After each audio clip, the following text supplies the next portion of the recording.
Today on Riffs, Beards, and Gear, we see if we can save some room on our pedal board with some cables from TourGear Designs.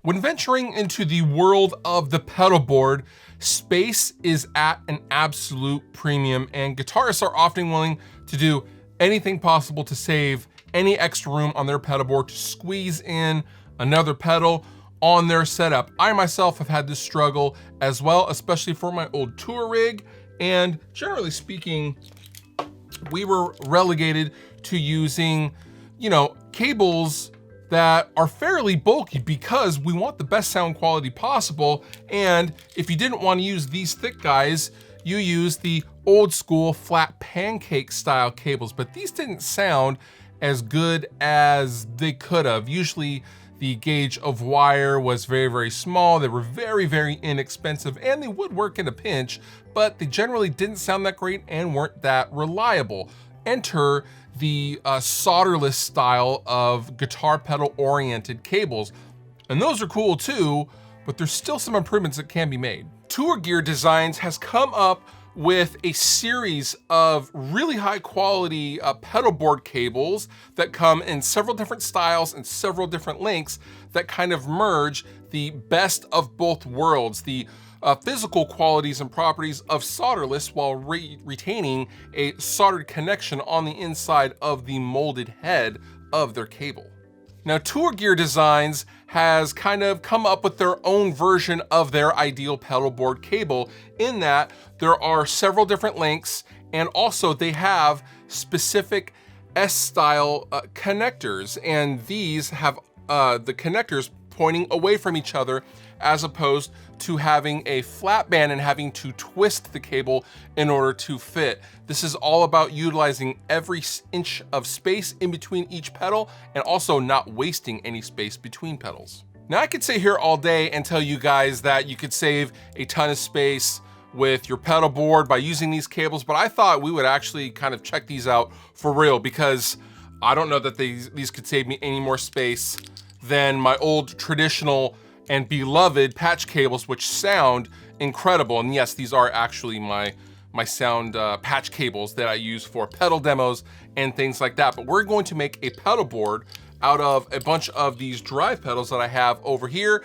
including this awesome brand new JHS Crimson fuzz pedal. But I have a bunch of drive pedals over here to my right. And first we're going to line up widthwise some pedals and see how many we can fit using my original patch cables, and then we're going to take them apart, and then we're going to see how many pedals we can fit and span this Temple pedal board using the TourGear Designs patch cables. So I guess we should go ahead and line some up. So first, let's see, I guess I would have a wah, and then maybe a fuzz, and then maybe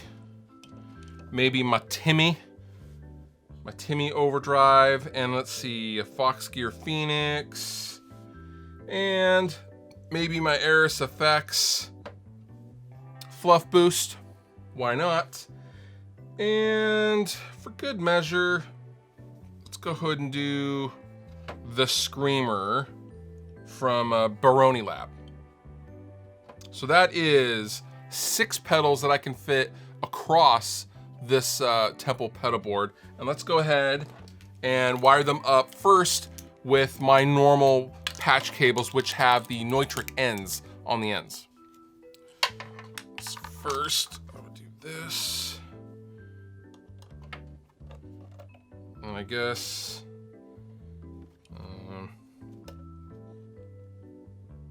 a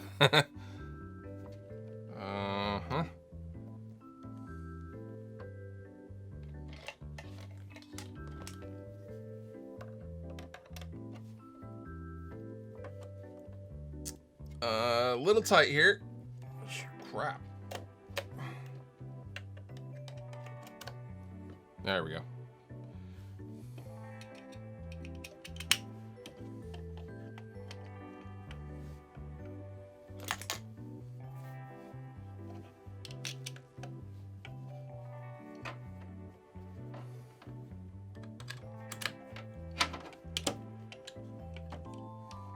Now this is not so much about the individual patch cable length. I'm working with what I have here. I don't have specifically, like I don't have all uniform length patch cables, but you'll get the idea just with the connection alone. Using this, using this. All right.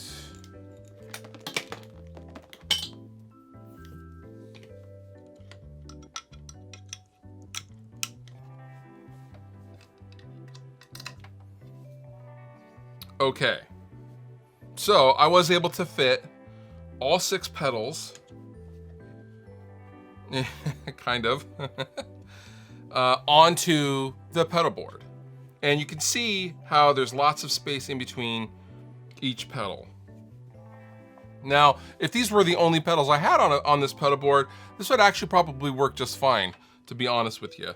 I know the connections are good, I know the cables are good, but back in the day, in Rest Repose, for example, I used to have to do all sorts of stuff like take the excess and like tie it and zip tie the cables, all sorts of stuff. So I guess we will go ahead and we will wire this thing up with some TourGear Designs patch cables and see what we come up with. Let's see if we can squeeze another pedal onto this pedal board. All right, so first I have my wah, and right away, I'm seeing that situation work out much, much better. And I can go ahead and I can even get this a little closer. Let's see.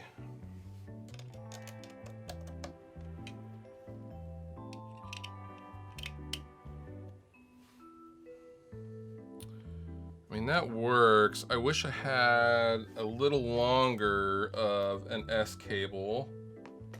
I don't know if I have one. Oh, yeah, I do.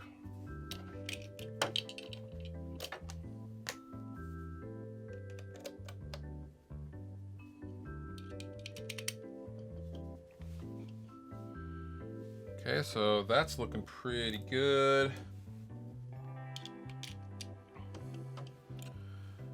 That's looking pretty good. So far, so good. Now, this S cable is a little long, but that's okay. We'll still use it. And I'm out of S cables.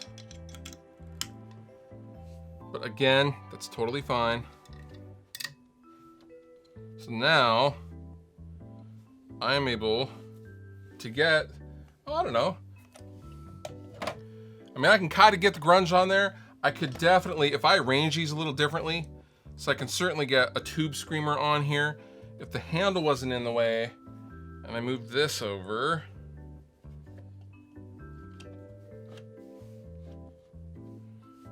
I could definitely get the grunge in there now, right? So now,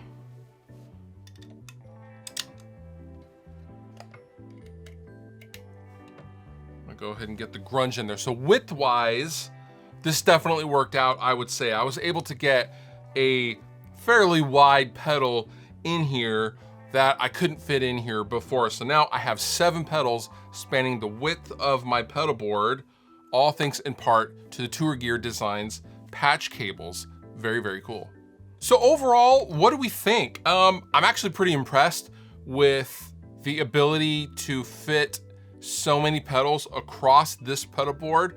Pretty cool. I didn't think I would be able to get like a wide-bodied DOD in there. I assumed I would be able to get something like another mini pedal, but a whole nother pedal.